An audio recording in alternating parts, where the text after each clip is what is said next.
അങ്ങനെയൊക്കെ പറയാം.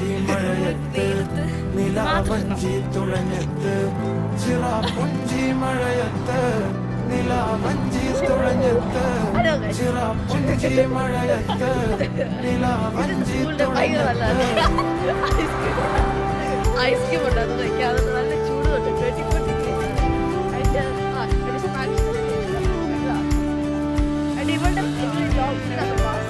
അതെ, എനിക്ക് 40 തൊട്ട് 44.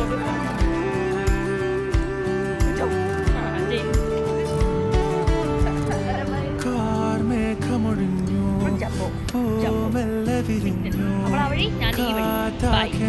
Bye bye bye bye.